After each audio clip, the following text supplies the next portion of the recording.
Hello, everyone, and welcome to American Thought Leaders Now. I'm Jekielek. Today, our very special guest is Tiffany Meier. She is the host and producer of a wonderful new film, Hollywood Takeover, and also the host of China in Focus, NTD's big show. Tiffany, so good to have you. Thank you. It's a pleasure to be with you. I learned a number of things in the film that I simply did not know about, and I thought I knew a lot about, for example, the Chinese dictator Jiang Zemin, who I view as one of the most pernicious of the recent. And you talk about in the film about a moment where he watched the film Titanic and kind of made a decision. It had this profound impact on him, and he realizes, the cultural impact that film can have. Tell me about that. Yeah, so that was quite a fascinating development in the history of the Communist Party, right? He watches this film. It had such a huge impact on him, like you mentioned. He goes back to China and he orders his entire Politburo. These are like the most powerful men in China to watch this film. Imagine like you're a soldier or something and your commander's like, watch Titanic. So you're sitting there for like 3 hours watching this like romance unfold. But his whole message with that is like, don't underestimate that we're the only country that understands the power of emotion, because that's what struck him so much, the emotional appeal of that movie. And so then throughout the years, you're seeing that play out in all different aspects when it comes to soft power. Often when we think of China or any other country, we think of military might or hard power, if you will. But soft power gets less of a focus. And through that, they've started to really influence how we see and feel about the world, right? So in movies, you see the 9-dash line, which is China's claims in that region. And you go to the movie to be entertained. You're not there to be like, oh, what are they going to try and drill in me? So then you take in a lot of info without realizing it. So for instance, like in the 2012 movie, if anyone watched that, the End of the World film, everyone gets saved because the Chinese regime decided to build a massive ark, probably with slave labor, but no one talks about that. And then you have Sandra Bullock in Gravity being saved by the Chinese. She ends up in the Chinese space station, not the ISS with the US and the Russians, right? So throughout the years, we're getting this propaganda drilled into us. Meanwhile, the real story of the Chinese people, right? The people who are suffering there, who've lost everything, who were locked down in the pandemic, were being silenced for their faith or anything, even house Christians, the Tibetans, you don't hear that story. And so what the Communist Party has done through emotion is they have the world tell each other their version of communist China that the Communist Party wants, without even the Communist Party having to come in and be like, this is how we want it written. It's gotten to that point where the whole world sees China the way Communist China wants it to be seen. It's amazing that you have Chris Fenton, the dragon feeder, as he calls himself, on. I think he was one of the people who really opened my eyes some years back to the realities of how the business of Hollywood actually works in China. In Looper, he talks about how the Chinese regime doesn't like time travel in films. In fact, they figured out a way to get Looper into the Chinese market by basically field testing among Chinese audiences and Chinese regime officials a scene. So that is an astonishing level of influence. I mean, a lot of people have heard about the Taiwanese flag being scrubbed from the jacket of Tom Cruise. Chris in the film talks about these scenarios where the executives start to think to themselves, what can we do? How can we structure the narrative so that the Chinese will be very happy? Which really means, how do we create something that will fulfill the Chinese Communist Party, not just internal propaganda, but worldwide propaganda influence efforts? Yeah, you do see that in the Looper example. And then after that, he then helped get Iron Man 3 into China, right? So Marvel approached them, was like, hey, Looper had like maybe $80 million. What can you do with $200 million? And obviously Marvel's very secretive. So Chris Fenton talks about how they were locked in a room and had like 90 minutes to read the entire Marvel script and try and figure out where they can start adding elements of China to get into that market. And so the end version, you have Dr. Wu, who saves the life of Iron Man, right? Imagine this American hero who's saved by China's breakthrough in technology. And what that does on the world stage when you start seeing that kind of innovation and skill that's unmatched even by these superheroes. And that movie did fantastic in China, right? So after that, you see studios, to your point, self-censoring because they're trying to get past the censors and into that massive market. Because you had, say, Pacific Rim, which made about $109 million in the US. That's far below its budget of $190 million. But in China alone, that same movie, Pacific Rim, made $111 million. So just by using the China market, it's doubled its box office. So now you have studios who are like, oh, it doesn't really matter if I don't do well in, say, North America, as long as I can get into that China market, I'm going to make a profit. So you got to the point where studios were just doing anything and everything they could to get into that market without thinking about what the fallout would be on, say, Americans and the world, right? So you saw that whole change until the point where Chris Fenton gets like punched in the nose and realizes, oh, maybe this isn't good for the future of his children in America or the world more broadly. And he starts being really concerned with what's happened.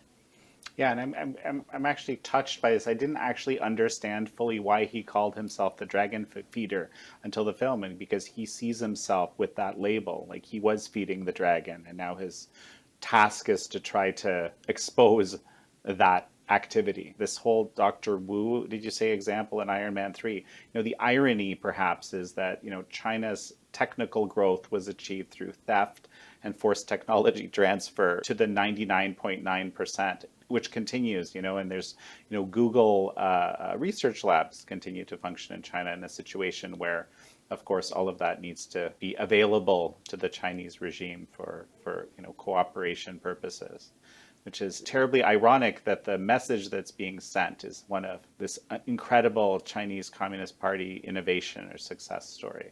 There is a kind of success story, but I think it was partially because the blinders were, you know, sort of put on the Americans, and perhaps the money, as is referenced multiple times in the film, was just too good.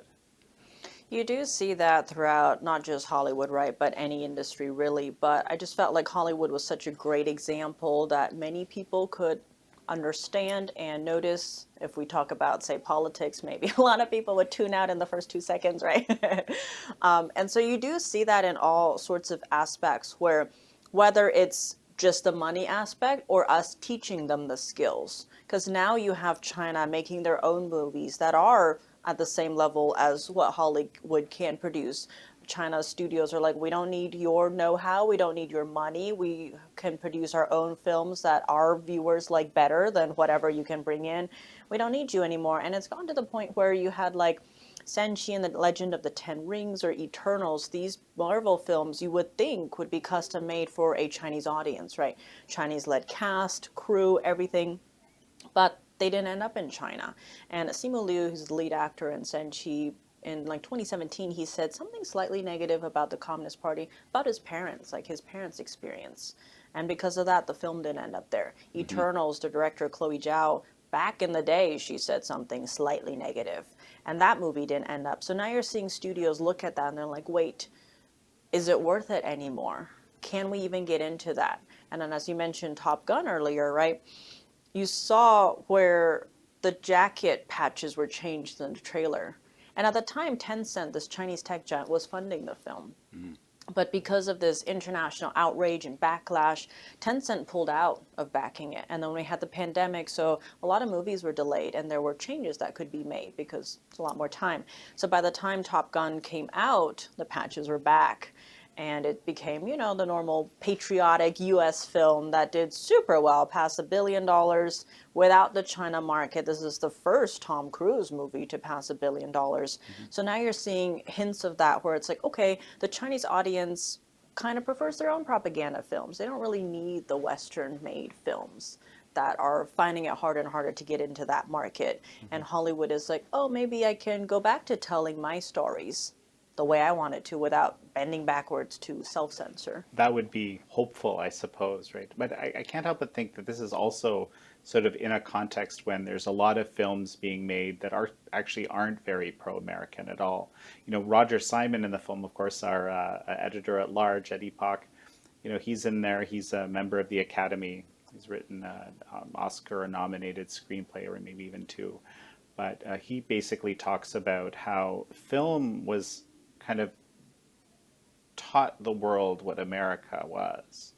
at one point, and that's so it was a major soft power play. And so I keep thinking about this hubris of us kind of in the West imagining that we would change China by going in there, by investing, because that was the mantra. A lot of people believe that. Chris mentions it in the film, but so many people I've talked to talk about this. And when in fact, that incredible power of soft power was almost kind of reversed. Hollywood started producing films that are basically, anti-American or anti-American culture, and at the same time, for the reasons you described, very kind of pro-Chinese regime vision of the world. So you think that's changing? That's interesting. There are hints of that. A lot of it had to do with the pandemic, and we saw in China they had the draconian lockdown, so theaters weren't open. Doesn't matter if you wanted to get your film in, no one could see them, nothing was open. And then you do have also the internal change in sentiment, where after the pandemic, censors let in less films to begin with, but then also the Chinese people themselves prefer to watch their own propaganda films, right? Whether it's like the China-Korean or China-Japan wars, where, China has their version of history and the Japanese people are terrible because there's a long time rivalry there. Those are the films that are doing really well in China's box office. So from the Western perspective, they're like, wait, these two movies that we thought were going to get in, Shang-Chi and the Legend of the Ring, The Eternals didn't. We're now seeing this change in sentiment to the point where in the film, Chris Fenton talks about now you do have studios greenlighting films with zero in the box for the China box office, where they're just like, you can make this film and still be profitable without China entirely. And I think you're also seeing the rise in the independent film industry more so too, because there's so many different streaming services now. You saw The Sound of Freedom did quite well in movies. That's from Angel Studios, and just these studios who want to tell the stories they want to tell and having that resonate with viewers. This reminds me of a moment. Chris references it because I remember a ton of people send me these screenshots when I forget which film, but one of the Doctor Strange films, there was an Epoch Times newsstand. It was like, how did this get into the film? So just, do you know the story behind that? I actually didn't know. I just know that it happened, and Chris references it. So I think with that, because it's shot in New York City, and as we all know, those are quite prevalent throughout the city, and I think it was probably just too hard to remove it and stuff. They didn't think much of it, put it in there. It's like split second that you see it on like the lower corner of the screen, all the action's over here, right? And some are saying because of that it didn't enter the China market. It's quite hard for Marvel movies in general to get in. But then that probably didn't help. I see. It did not. No, even though because they in one of the earlier Doctor Strange they cast this Tibetan character as a white Celtic woman instead to try and help, because Tibet is one of the 3 T's. It's a very sensitive subject to the Communist Party. There's also Tibet, Taiwan, and Tiananmen Square. Can't touch those. And so you see all these different changes that are being made, but then you do see that box, the Chinese edition of the Epoch Times or DJY in there. But then if you go online, there's like so many chat rooms where they're like, Chinese people wouldn't even know what that stands for, but just the fear that the communist regime has, back to the time travel point, right? They want control over everything. So for instance, even in Black Adam, there was one line that talks about the Dalai Lama. Because of that one line, the movie didn't end up in China. That's like how much control the regime wants over everything. And so when it comes to time travel, very hard to control the past and the future and the present. How did you become the China expert that you are? I mean, you've been in this realm now for quite a number of years. You yourself has faced this kind of Chinese soft power with perhaps without realizing the details of it. Tell me about that. It's an interesting journey, I guess you could say. I started with, so NTD has their different TV shows. I had a midday show, and I was actually in charge of writing the soft news, so like very cute animal stories. But I'd also write international news, and then we got the story about the unknown pneumonia that was coming out of Hong Kong, which we later all know as the pandemic. And we do have an underground network inside China that can get us information, right? Because China, lack of transparency, it's really hard to get any news out of there that's not propaganda. And because of that, as the pandemic developed into a pandemic, we were getting more and more info to the point that we couldn't just squish it into all of our other shows. We just had too much information, and it was like, well, we need to make this into its own show. And so that's how China in Focus was born. And then because I was already covering the pneumonia at the time and everything, and then because I am half Asian, my mom's from Taiwan, I can't understand Mandarin and stuff, they're like, only you out of the anchors we have can handle this, because you have to be able to understand Chinese. And then that grew, but also kind of taking a step back, I do have my own personal story when it comes to China, because my mom's from Taiwan, but my grandfather fled China during the Civil War. And at the time, everyone thought it was going to be a very short thing, right? It's like, oh, whatever, low conflict, we can go back home. That never happened. So what happened is he never saw his family again. And so every year when it came time to Mother's Day, he would go into the mountains and look towards the mainland because he can't talk to his mom. And just that kind of impact on the Chinese people. We don't get to hear those stories. We don't see the damage it's done. And often Chinese Communist Party likes to talk about, oh, you know, you can't have your outside foreign influence on our system. But it's like Marxism is foreign to China. It came from Europe, from Karl Marx, right? And then it's been put on the Chinese people who had their own history. It was a very divine history. And you see the suffering of the Chinese people, whether that was the manufactured famine under Mao, where conservative estimates are 44 million people died. No one talks about that. And to the point where even in our company, a lot of our reporters can't be on screen because they have family back home in China. So just the sheer pressure and influence, the long arm of the Chinese Communist Party is everywhere.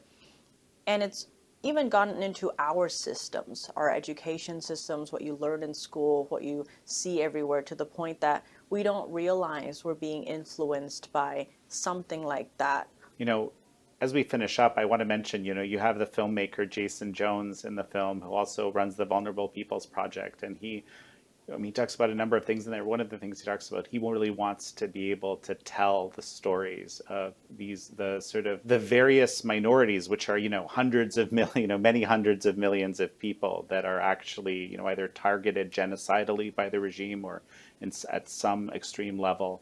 And I think that's maybe we should finish with that, because you've also been telling their stories, actually.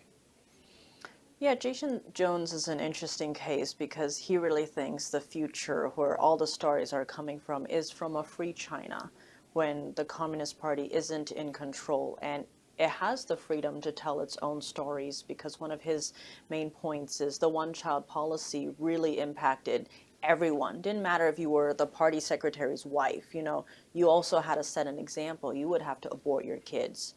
And then if you were a peasant, right, same treatment. And he really thinks that will be the way to bring down the Communist Party, because the people suffered so much. And that's what the Communist Party fears the most, its own people, realizing that it is an illegitimate power and that it doesn't have power over them. That's where he really sees the hope of the future, right? That a free China can tell all of its thousands of years of stories and be able to do that and help us maybe learn some things. Well, Tiffany Meier, it's such a pleasure to have had you on, and we'll have you on again. It's been an honor. There's something magical about the movies that I just love. Hollywood invented America to the world in the old days. And as a medium, it's really powerful. But for some, that power isn't used for good. Our way of life is being censored by the Chinese Communist Party. They said, we get a lot of our money out of China. Is there any way you could make this movie a little bit more attractive to the Chinese? Is it really just about money? Are there other parts at stake? I had friends in Hollywood who said, this will kill your career. You won't get funding. They're afraid of even mentioning one line. Chinese influence was playing into what we see in U.S. films. China said, you can't have that in there. And Hollywood listened. This is insane. This is a joke, right? We raised our hand and we dove right into it. But over time, all of us have been punched in the nose. The Chinese Communist Party followed no rules. What's at stake? The soul of the nation is at stake. We want indoctrination access to America. They could basically take over America without firing a shot because they control access to our minds. And we all know that their goal is global domination. People have been brainwashed without knowing it.